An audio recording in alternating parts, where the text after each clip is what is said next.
This time on Road and Race, we find out what effect new brakes and weight reduction have on handling and lap times.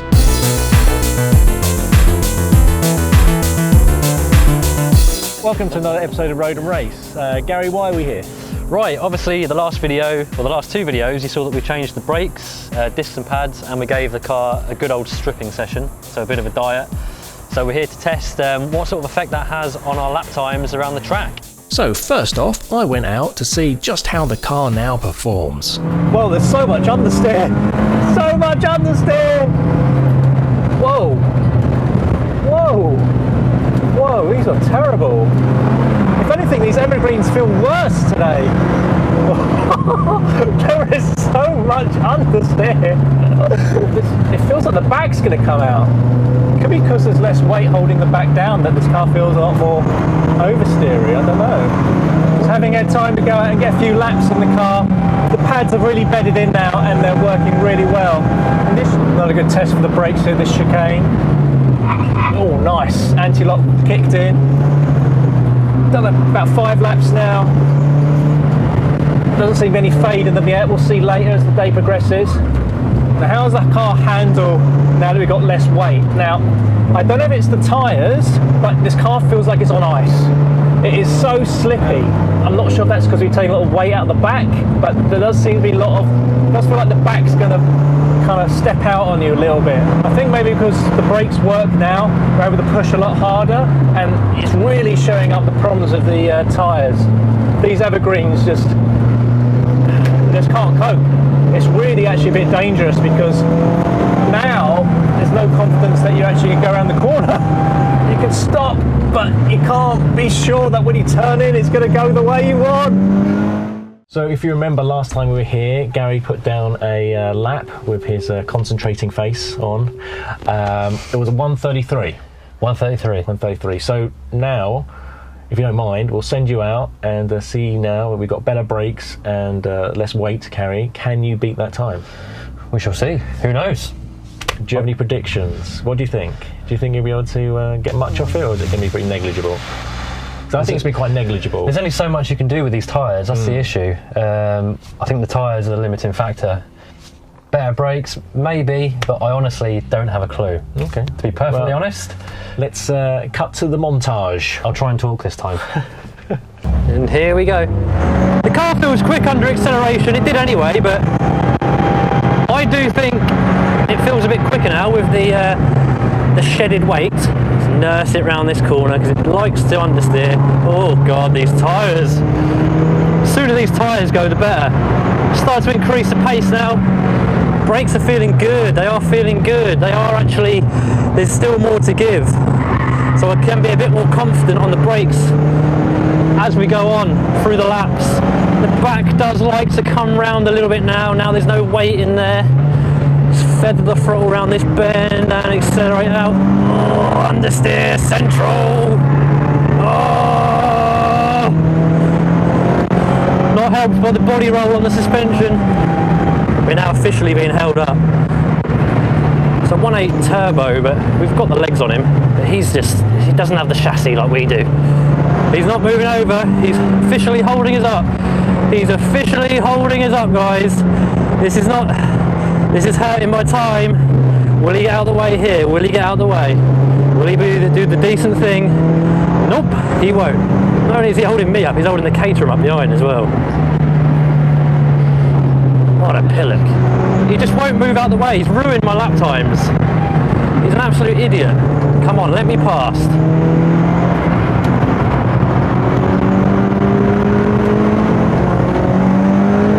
Up ahead. Anyway, I should be explaining how this car feels. The car is actually feeling pretty good. It's just let down by these tyres, which are a big factor. I'll tell you what, once we get some sticky rubber and a better suspension setup, this thing is going to be awesome. Come on, baby! I love this little car. Why are you getting black flag? I'm just going to put it. The guy in the Audi, I don't know what he's playing at. He indicated right to come in, so I went to go round him, and then he carried on going. Oh, you thought he was coming in the pit? Yeah, he indicated right. I think he was actually letting me pass, but he indicated right just before the pit, so I assumed he was coming in. That's why we're That's why I went round to the left, and then he carried on going round. Okay, kind of just from the corner where I looked like you were sort of down the inside of No. I mean, speak to him. He'll say he definitely had his indicator right. Okay. On that I corner. think he was going quite steadily. He looks like he's fairly green to it, so yeah, okay, I understand. No, there was no maliciousness involved. No. Literally, he was indicating. I understand, don't worry. So you've been out, Gary, and you've done some laps. How do they feel? No, it actually felt pretty good. Really? Even with the evergreens? Even with the evergreens, because the thing is with the evergreens, they're so bad and they understeer so much, you know that you can go into pretty much any corner at any speed and all the car's going to do is understeer. So it's pretty predictable, is what you're saying? It's predictable, so I'm quite confident with these rubbish tyres. Were you able to brake later, do you think? A bit harder, or...? I was braking at a similar point, but I did have a little bit more confidence in the brakes. I probably could have braked a bit later, to be fair. So before 133, you definitely must have thought you beat it, surely. Maybe a 132.5, something like that. Your first lap when it was cold was 128. Oh my God, was it really? Yeah. Yes. And then you did another 128. Wow. 126. 126? Sorry. What did I do in the M3? 131. Wow. You've already completely smashed that record. I am chuffed to bits for that. Then you got a 125. Really? 0.94. This is the first time I've heard these results, by the way. This isn't active. That's unbelievable. That's incredible. That is just... I don't know whether you're just getting better as a driver or you're knowing the track. Because you haven't really driven this track that much. No, before, had you? We had a day in the Caterham and then obviously the day in the Clio. But So I think maybe getting to know the track a bit better.